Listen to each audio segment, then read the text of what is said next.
Don't roll yet, please. Okay. I think you said Sure. not. Jennifer, please understand that this is being fed to all of the stations at the same time, and though Channel 7 is not carrying it live, others may be. I just don't know. Okay, thank you. So, hot mic. Okay. Right now. Not right now is a hot mic? Okay. My name is Jennifer Harris. I'm the Chief of Media Services for Charles County Government. Thank you all for joining us here today. We are going to be talking about our Stage 1 reopening plan, which will be initiated on May 29th. I'm pleased to introduce Commissioner President Ruben Collins to kick things off, following brief remarks by Commissioner Collins and the Chair of our Chamber of Commerce, Tom Blanford, and Dr. Haft, who's overseeing the COVID-19 health emergency here in Charles County, will take some very brief questions. Ruben Collins' name is spelled R-E-U-B-E-N-C-O-L-L-I-N-S.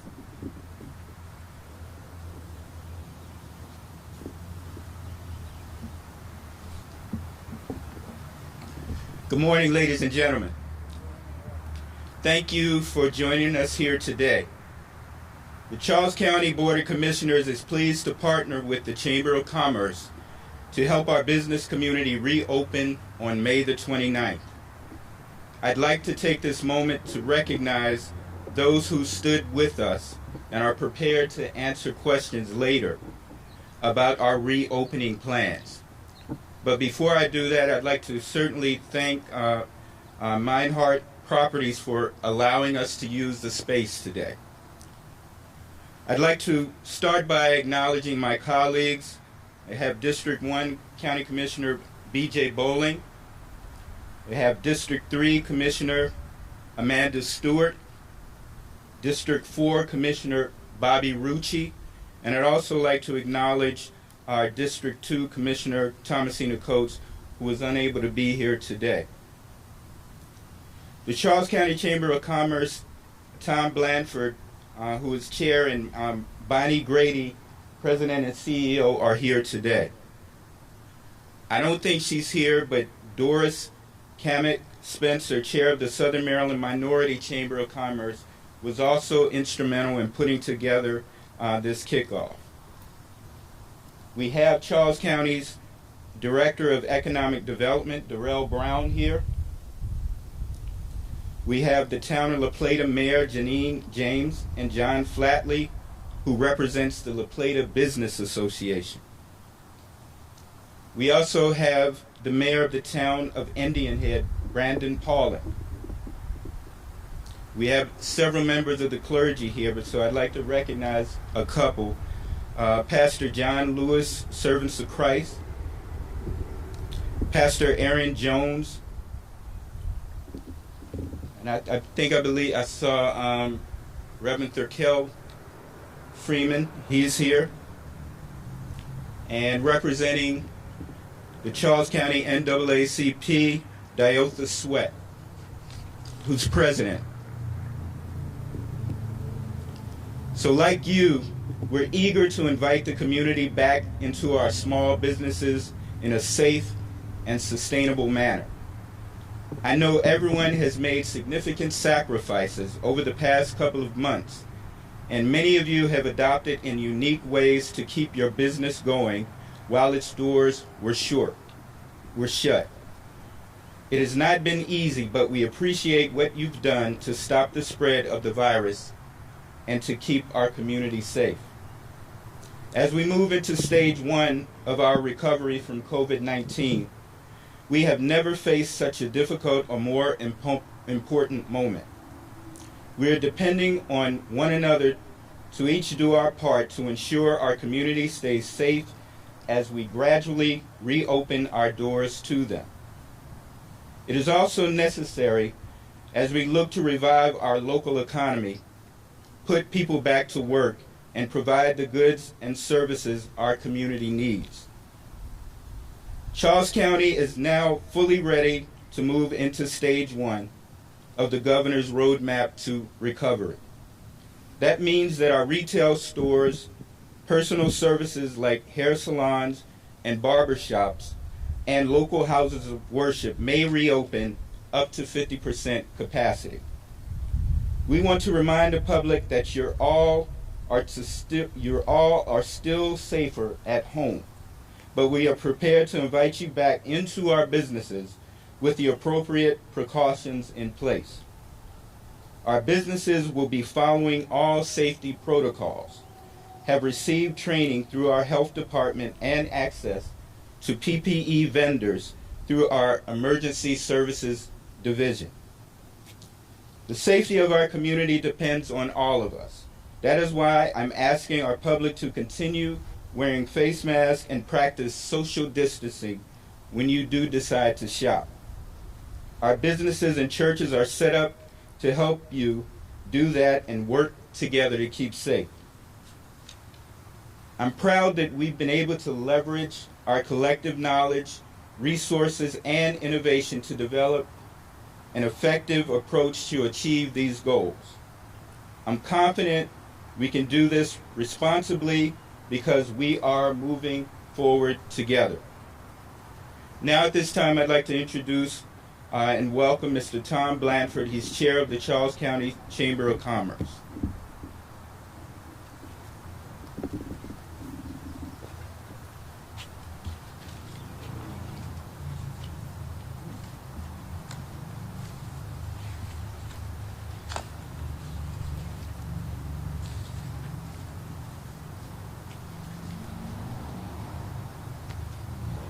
Good morning.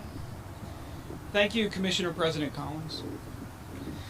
I want to assure you and all residents of Charles County that all businesses in Charles County have been and continue to prepare to reopen in a manner that will allow us to safely serve our customers.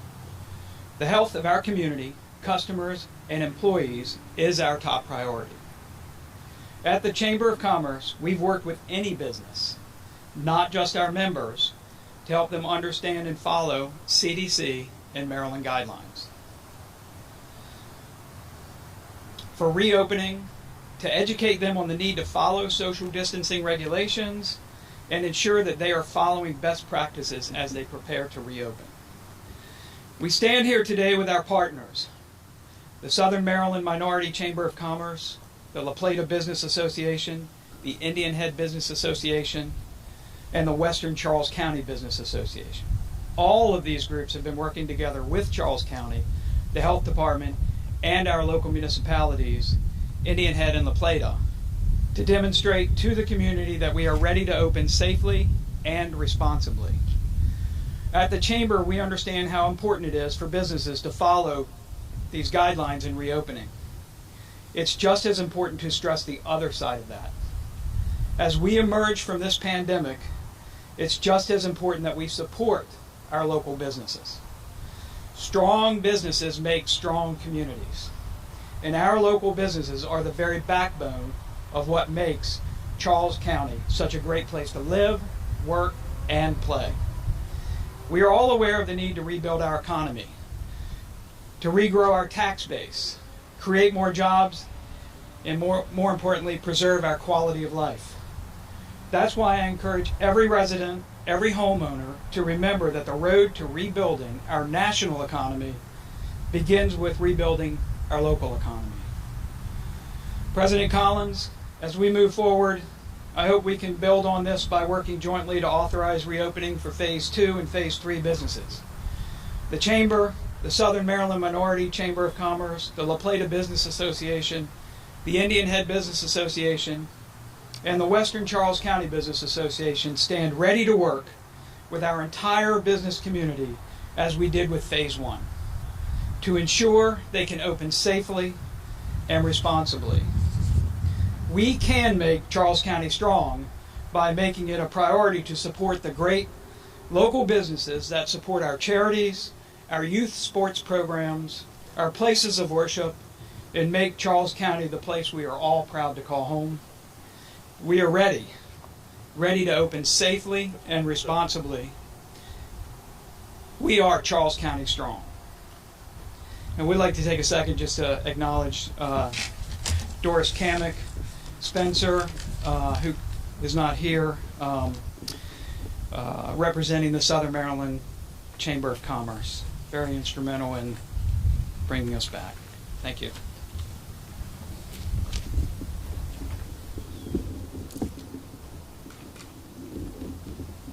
So at this time, I'd like to invite Dr. Howard Half, who will speak more directly to the technical issues that are a part of our understanding of and preparedness for this reopening.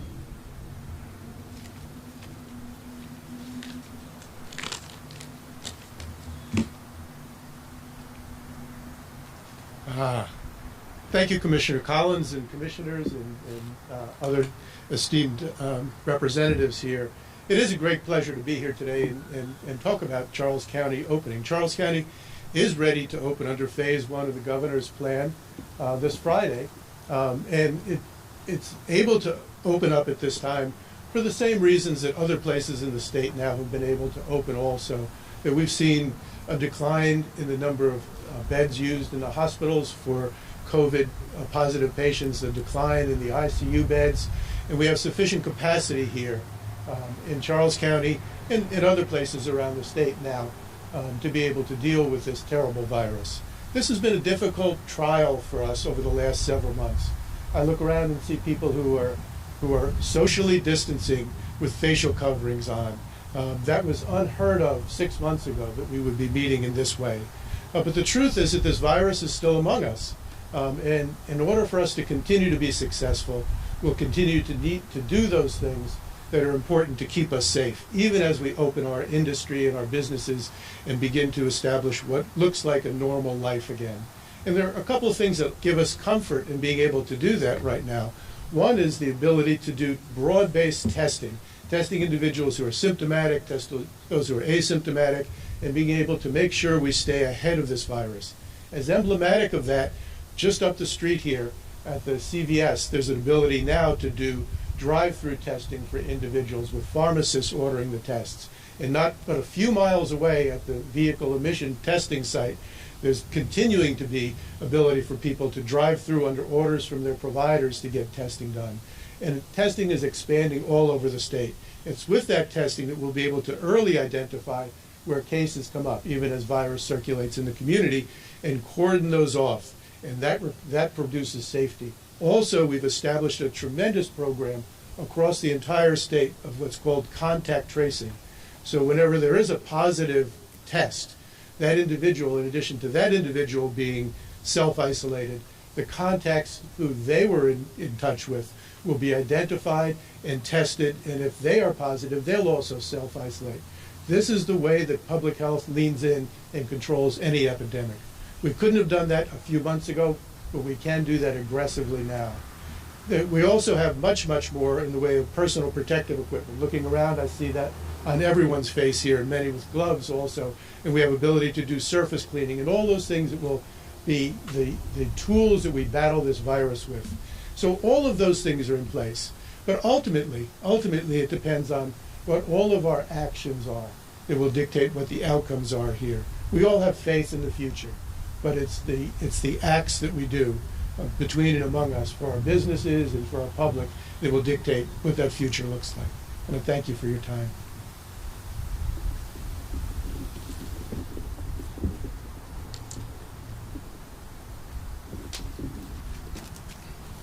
At this time, we'll take some brief questions from reporters, if you have any. Yeah, Mr. Collins, could you talk a little bit more about the decision to delay and not open when the governor made his announcement a couple weeks ago? Yeah, as you know, when the governor made his announcement, when he made the announcement to allow each jurisdiction the authority to opt towards Phase 1, he essentially did give each jurisdiction an option to come up with a plan, if you will. The reports that we received from our health department were definitely favorable, but a majority of the Board of County Commissioners opted to basically extend that stay-at-home period for 2 weeks, and we voted to actually move forward with Phase 1 on the 29th. Why? Why did you delay? Many factors are involved. I mean, certainly looking at health statistics more than anything else, but also in the abundance of caution, recognizing that concerns that have been raised by many of our citizens about the whole idea. And I believe a lot of that is just based on misinformation, because I think there's an impression that when you hear that we're reopening, I think people are putting that in the context of a literal reopening. And that's really not the case. And what we've done and what we've taken advantage of was this opportunity to actually provide additional information to the general public on what Phase 1 actually entails. So I'm going to ask you, I gave you a little heads up. If the governor announces Stage 2 soon, will there be any catch-up, or are you going to go ahead and stay 2 weeks delayed? Well, that would definitely be a board decision. I can only imagine that it will be a very engaging discussion, but it will be one that, you know, we certainly anticipate. I think we're just as ready as any community in the entire state to move forward.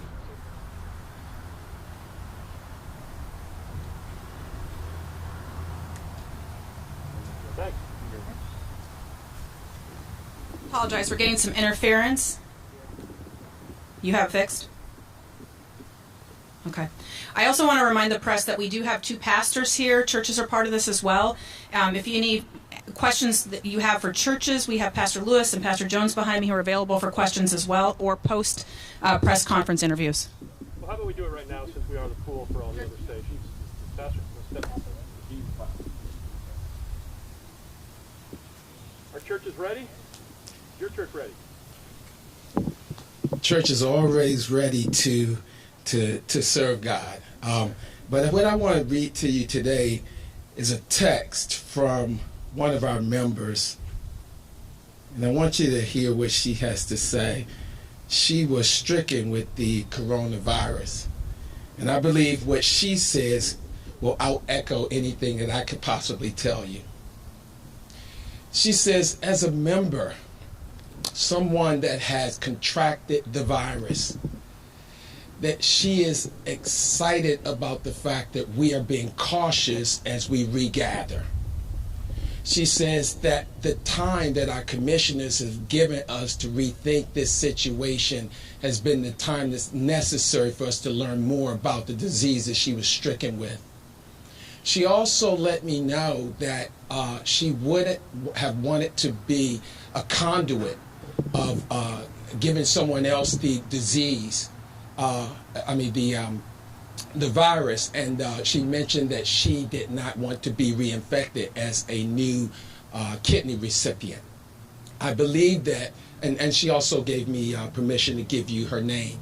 I believe that Gloria Burrows' words speak much louder than mine as it relates to church. Thank you. What's your service going to look like? What are you going to ask? Well, I'm glad you asked. I thought you never asked. Our services have been on the parking lot since day one. We have been having something called Park and Worship. Our members have driven down because church is about people coming together. It's not about what the pastor says or what the pastor thinks. Those are people that are congregating together who've helped each other through a hard time. When they were sick, they prayed with each other. When some were getting kicked out, they gave each other money to stay in their places. Church is about a community of people, so it's never been about the building. However, the building is where we gather. So our congregants drove down every Sunday so that they could get a look into the other's eyes. This Sunday, what you'll see in our church, we're sitting 10 feet apart. They're probably not going to be more than 30 people in the building. They're also going to be out on the lawns, and they're still going to be in their cars. So thank you very much for the opportunity to tell you that.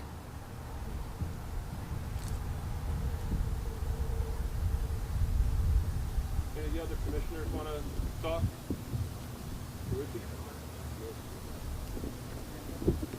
Any other questions? Any other questions? Good. Any reporters? Okay. All right. Any commissioners have any final thoughts? I do. Okay. Come on forward. Commissioner Stewart, Commissioner Amanda Stewart, MED. Good afternoon, everyone. I just wanted to take this time to just say that our thoughts and prayers go out to all of the family members that have lost family members and friends through this pandemic. And so I think throughout this whole conversation and how we move forward together as a community, I think first we need to remember those that we have lost. And I just wanted to take this time to just recognize those families and just remind them that they are in our hearts and our prayers. Thank you.